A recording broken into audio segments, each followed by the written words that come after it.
How is everyone doing today?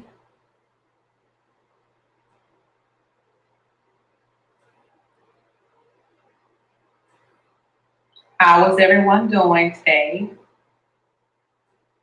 Hope everyone is feeling fine and blessed. How is everyone doing today? Hope everyone is feeling fine and blessed. How is everyone doing today?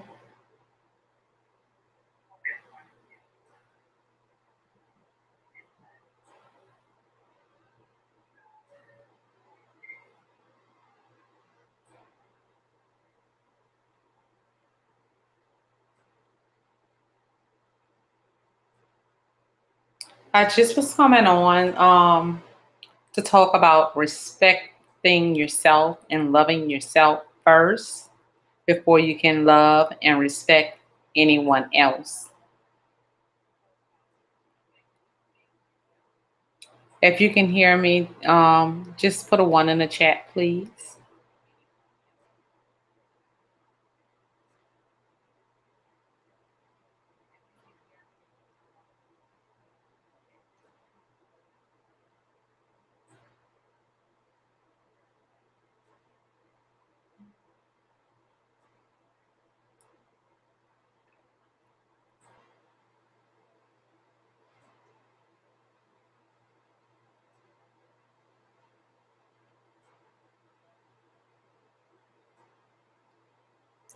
You have to love yourself first to get respect.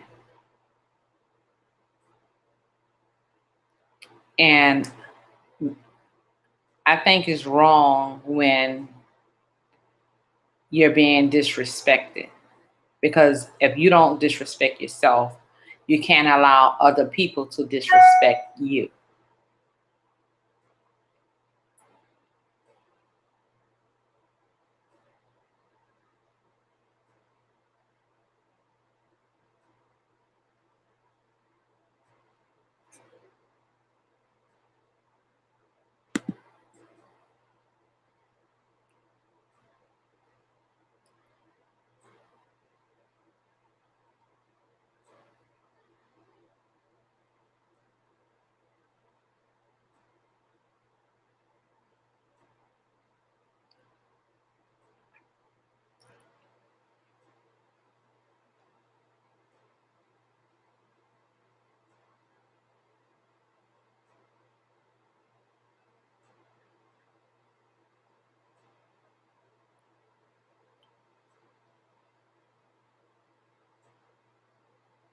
I care about a lot of people. I meet a lot of friends on YouTube, and I respect all of them, everyone. The ones that and I also support everyone that I have been in contact with. I might not say anything in the chat, or I might say something in the chat, hello. Sometimes I cannot speak to everyone in the chat because the chat be going so fast. I have pulled myself out of certain people's chat. I still might be there, but some things I don't condone that they do and saying because it's disrespectful. And that's not me.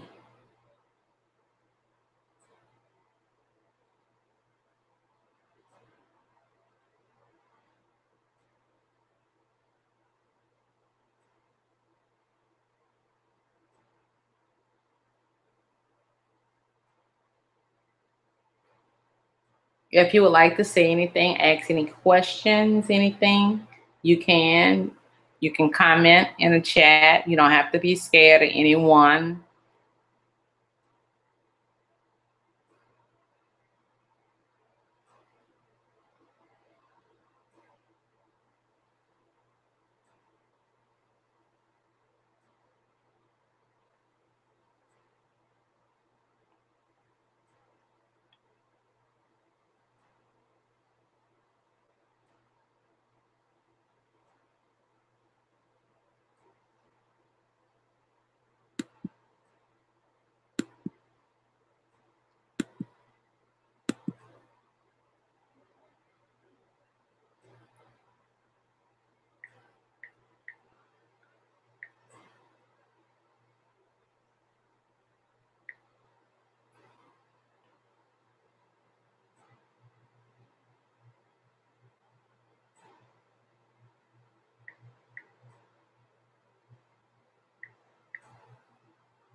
And I'll be back later. I don't see anyone responding. Maybe I'll play a little music and get some people to come in and hang out with me.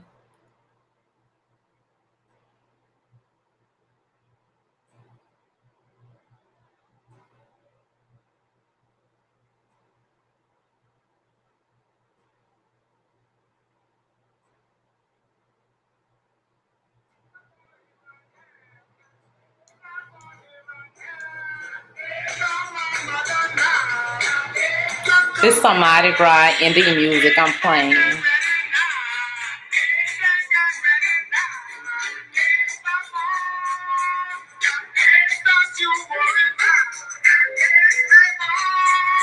Flag boy.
Big Chief.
Walking through the project, I don't trust nobody. The neighbor stole my mama check, mailman act like he ain't even noticed.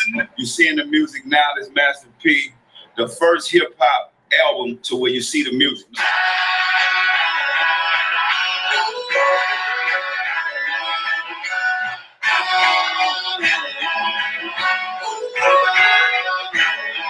Said I got mine, Tiger Bag, walking through the project. I don't trust nobody. The neighbor stole my mama check, mailman act like he ain't even noticed. I'm on the post, posted up with a bad chick. I loaded up like I'm loading up the ammo. I'm talking raw cause we living like we Rambo. The gas prices high, so fools be stifling. Yeah, I'm hot for last year, you didn't like me. Like jump.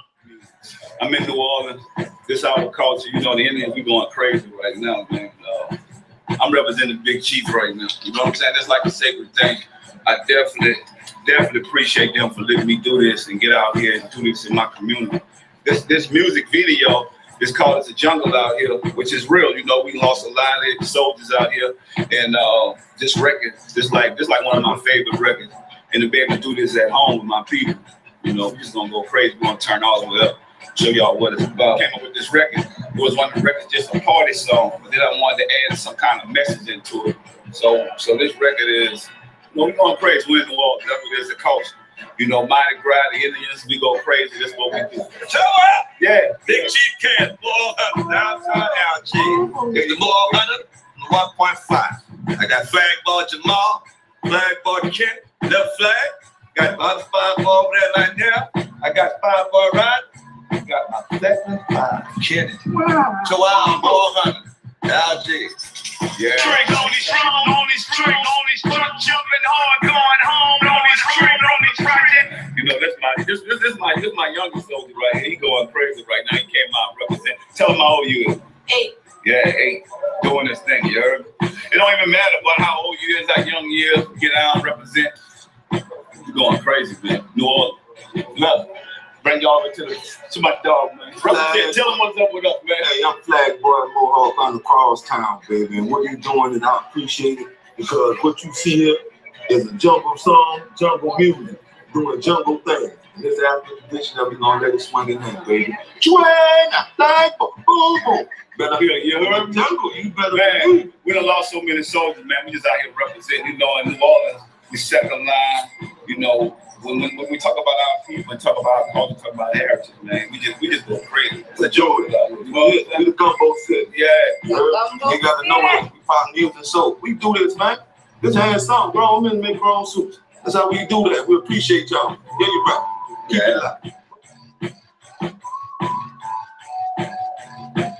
it alive. Yeah. We see y'all good. Man, look, tell them your name and tell them what you bought. Marcus McDaniel, Richard IBA middleweight champion, 11-0 from the city across the canal of Nightfall. Kicking it with my little brother. Big bars, feet, you know how we doing, you know all the style. All the time, we getting that money. Yeah. We getting a little self, got a little self with us.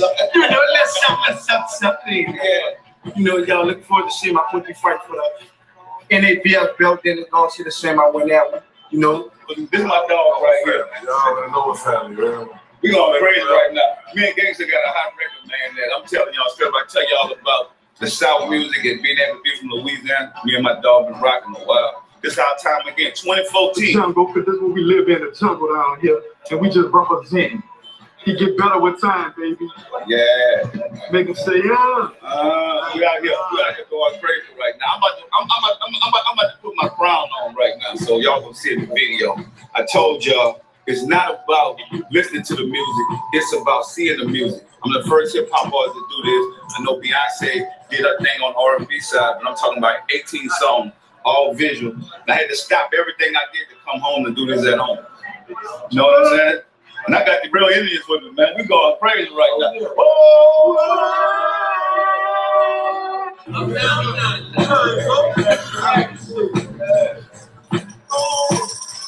They say you ain't a real Indian without the crown. Oh!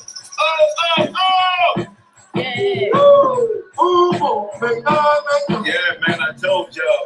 You ain't never seen nothing like this. This is how we get out in New Orleans.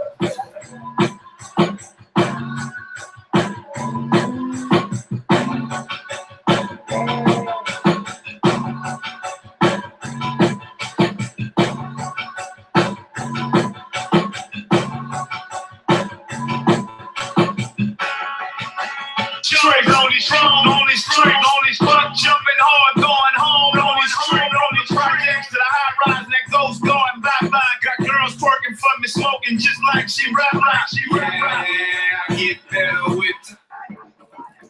Only a fraction of art produced in Western society is made by professional full-time artists. Folk art, in contrast, is made by ordinary people. And while it can have great aesthetic merit, it often serves broader purposes. In a multicultural society like our own, one important function is to express ethnicity and enhance group cohesiveness and solidarity. In this intensive case study, we will examine the unique folk art created by working-class blacks in New Orleans for Mardi Gras. In old New Orleans, black slaves were free on Sundays to sing and dance together in a field called Congo Square. After the slave rebellions of the mid-1800s, blacks were forbidden to assemble except on Mardi Gras. But they managed to keep their music, dance, and chanting alive. by merging them with elements borrowed from American Indians. Today, New Orleans blacks, organized into tribes, still gather on Sundays to prepare for Mardi Gras and continue an old tradition.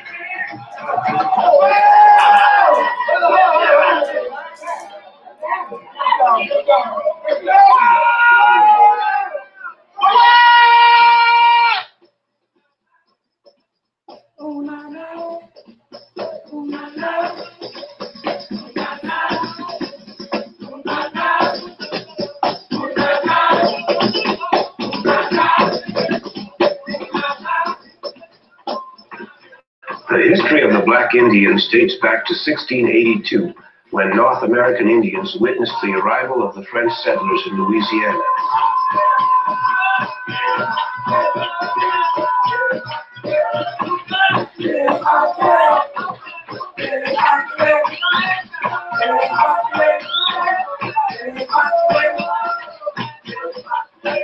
Many Indian tribes lived in the southeastern part of North America.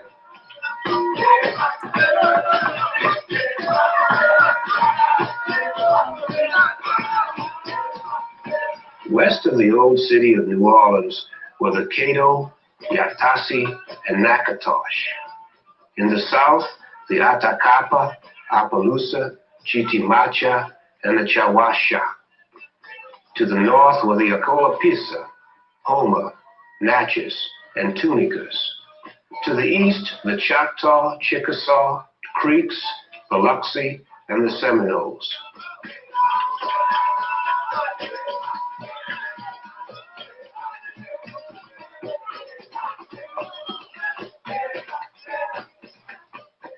As the settlers took over the land, the Indian nations faced a never-ending struggle to preserve their way of life.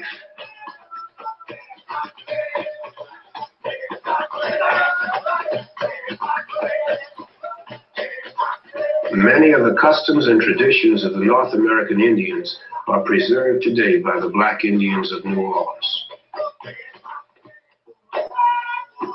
This is a practice.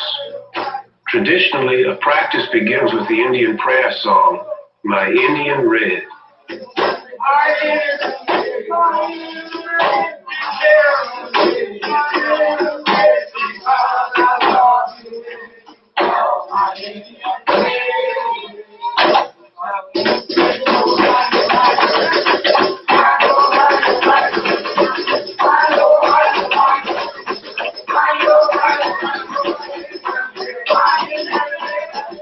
In Louisiana in 1724, fear of uprisings from the African slaves prompted Governor Bienville to enact the Black Code. The Black Code set the tone for legislative action that extends far into the 20th century. The Black Code of 1724 read, We forbid our white subjects of both sexes to marry with the blacks, under the penalty of being fined and subjected to some other arbitrary punishment. Because of the restrictions imposed by the Black Code, the blacks shared a common bond with the American Indian. A large number of African slaves escaped to live with Indian tribes. Many of the Black Indians of today are their descendants.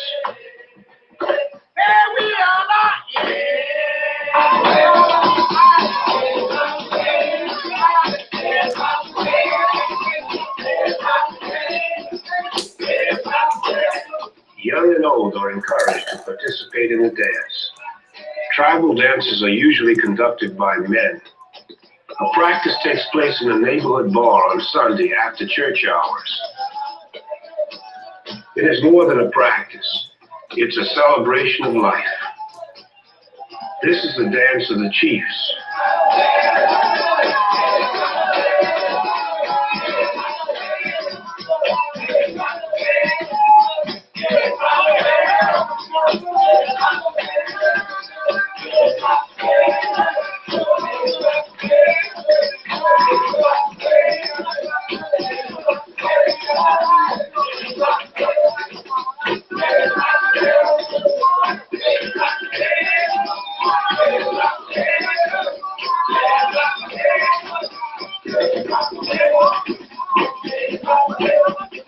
New Orleans. In the 1880s, a group of young men decided to mask on Carnival Day as Indians. This was one of the earliest expressions of respect to North American Indians by people of African descent.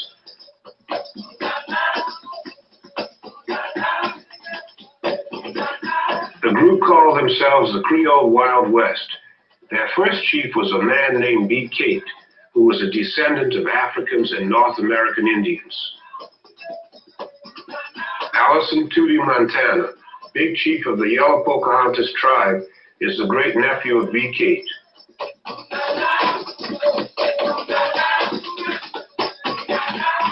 Tootie Montana as a youth grew up among the Black Indians. He enjoyed the excitement of Carnival Day. For more than 30 years, Chief Montana has won acclaim for his original costumes. In the Montana family, there is more than 80 years of Black Indian tradition. After the costumes are worn, they are destroyed. New ones must be created for the next year. The living spirit of the Black Indians is expressed in the style of costume. An Indian costume may weigh from 60 to 100 pounds. Chief Montana arranges the stones in abstract patterns that are three-dimensional. The intricately designed crown that he wears contains as many as 350 feathers. A master designer, highly skilled in the art of making an Indian costume, Chief Tootie Montana keeps alive the traditions passed on by his father. The first year I masked as a man, I went at his house. Carnival was, I think, about 2 weeks off.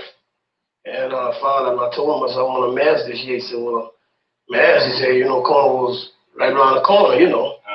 So I said, well, he said, well, can you make a suit that fast? I said, yeah, I got some help. Well, I rigged me something. It wasn't like what I'm making now, but I had a pretty nice little suit this year. You get pretty mask, I think, for you. My uncle used to mask Indian, and my mother used to help him with his suit, his Indian suit. And now, I mean, back then they used to sew beads and feathers on the Mardi Gras suits. They do it easier now.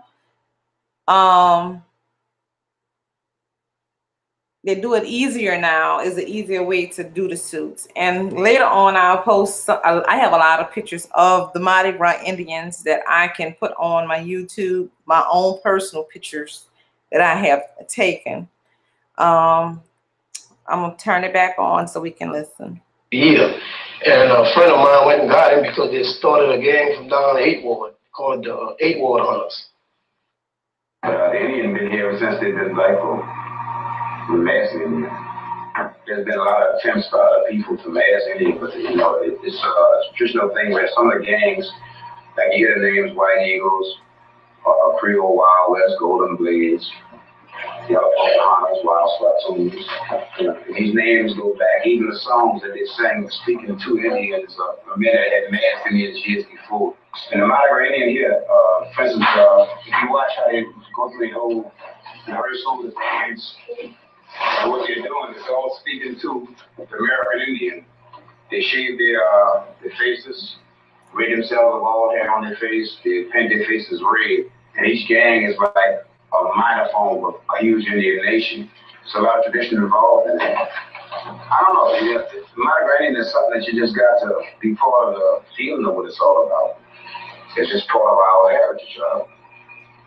You're sitting down and the tambourines start ringing. Some people call it funk food. You know, it's strictly us, the second line dust. Everything that got that kind of feed, the second line something to get your blood warmed up and make your feet begin to move and you start being part of yourself, the real you. And the beautiful part about it is that no two people can express themselves the same way. Everyone is feeling what they feel. It's all basically a proud thing and a happy thing. It's a sad thing. It's a joyous thing. It's all these things combined. As Black Indians, it takes about a year. So you know, it depends on how big of a suit you're gonna make, the time that you can devote into making the suit, and the money.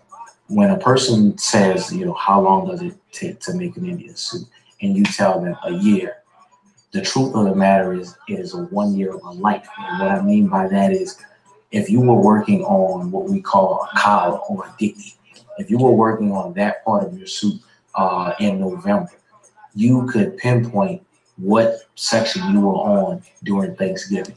So that suit, which is a year of your life, is also a chapter of each thing that happened month by month. The headpieces are very special, the way we make them.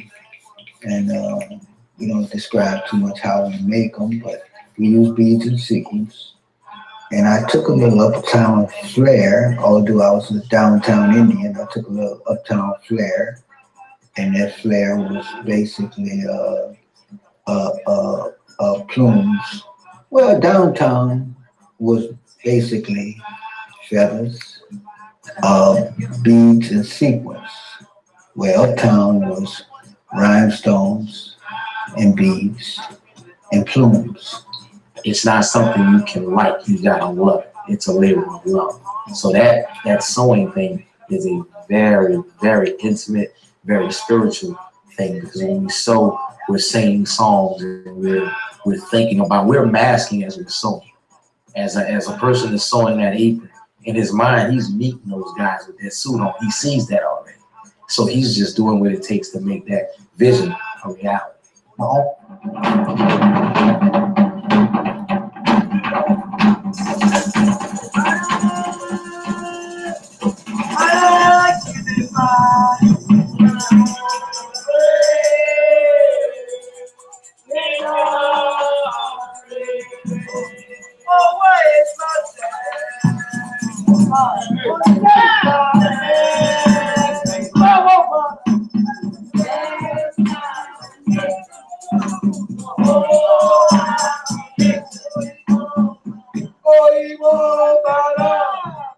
First of all, this is my brother. He's also the big chief. He got his own tribe. Samoan warriors. Yeah. Give your name, yeah. Samoan warriors.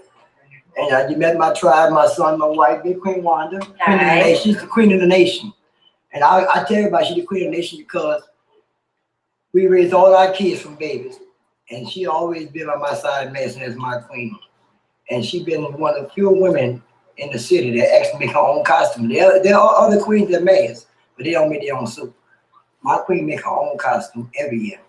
And as you see, this is my suit. And basically, this is the costume I made for this year. And my thing was, I wanted to start off with something simple.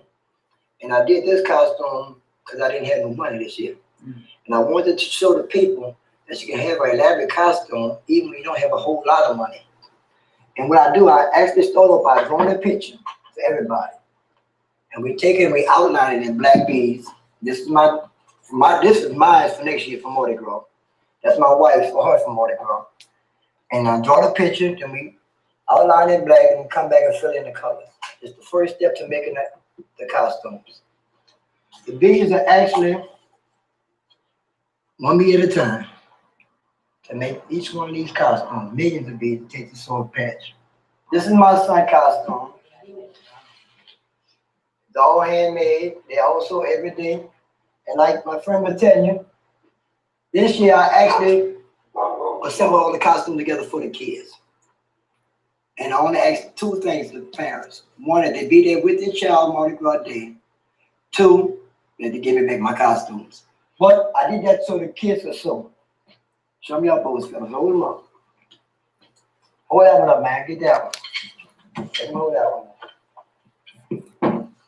The Mardi Gras Indians is so beautiful. Yet, but I drew his patch for him. And you have to have passion for it to make it. And they come in every day and they all sewing. They're starting and learning. They're all doing good. So far, so good. And this is another little boy with a costume for a little boy. This yellow is a little girl. Her dress is not here. I had to take it to her house. And we have some more costumes back here hanging up. Some of the hairdressers.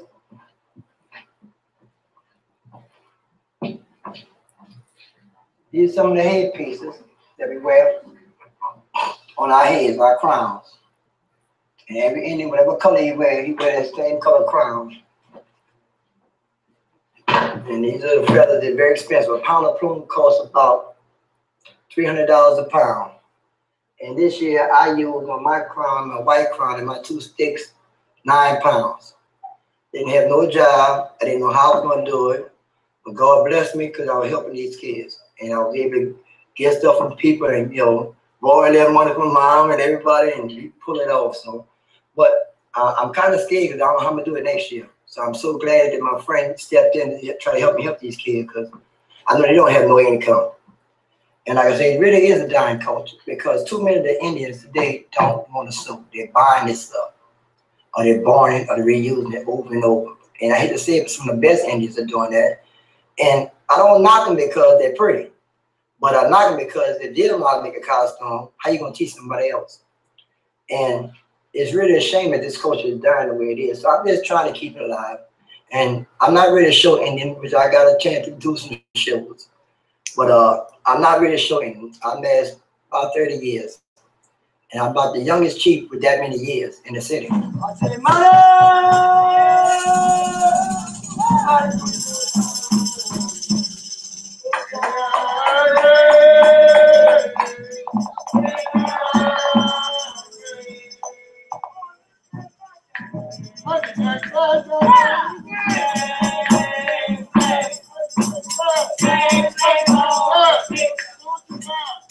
Now, our culture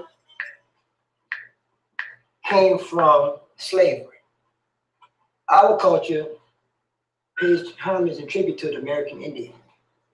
When the slaves left the plantations, they ran to the Indians for protection and shelter.